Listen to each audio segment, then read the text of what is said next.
নির্দিষ্ট ভরের কোনো গ্যাসের তাপমাত্রা 25 ডিগ্রি সেন্টিগ্রেড হতে কত ডিগ্রি সেন্টিগ্রেড বাড়ালে তার আয়তন 3 গুণ হবে যদি একই সাথে তার উপর চাপ 1 অ্যাটমসফিয়ার থেকে 0.5 অ্যাটমসফিয়ারে অবনমিত করা হয়। একটি গ্যাসের তাপমাত্রা 25 ডিগ্রি হতে কত ডিগ্রি সেন্টিগ্রেড বাড়ালে তা তাপমাত্রা 25 ডিগ্রি সেলসিয়াস হতে কত ডিগ্রি সেন্টিগ্রেড বাড়ালে আয়তনটা কী হবে 3 গুণ হবে। আচ্ছা, আয়তন ধরলাম এখানে, যেহেতু আয়তনটা দেওয়া নেই আমরা ধরে নিলাম 25 ডিগ্রি সেলসিয়াস তাপমাত্রা আয়তন ছিল ভি মিলিলিটার, আয়তনটা হবে 3V, মানে 3 গুণ। তাহলে কত ডিগ্রি সেন্টিগ্রেড তাপমাত্রা বাড়ালে, তা আমরা এই তাপমাত্রাটা বের করব কত তাপমাত্রার জন্য আয়তনটা ভি থেকে 3V মিলিলিটার হয়।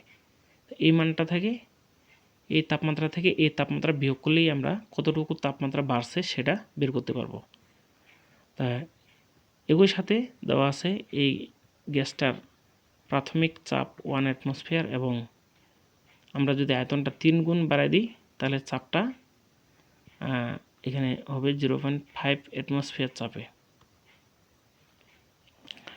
এই জন্য আমরা এটাকে T1 ধরব, এটাকে V1 আর এটাকে P1, আর তাপমাত্রাটাকে আমরা কেলভিনে প্রকাশ করব 273, তো হবে 298 কেলভিন।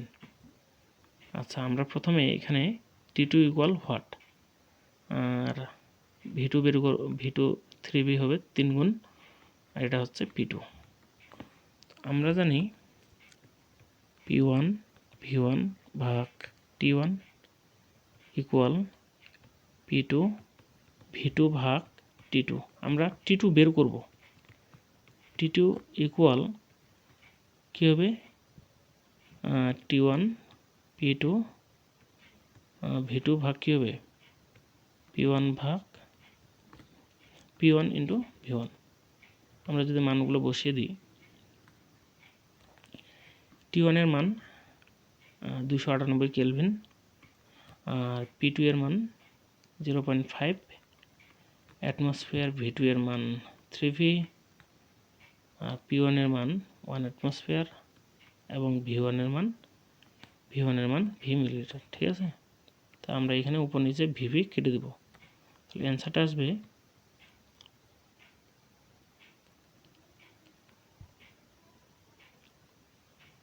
447 কেলভিন।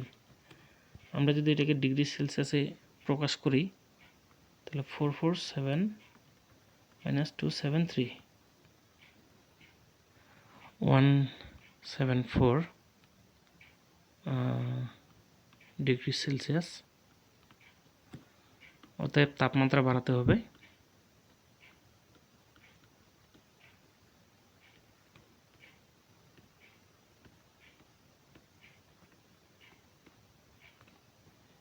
174 minus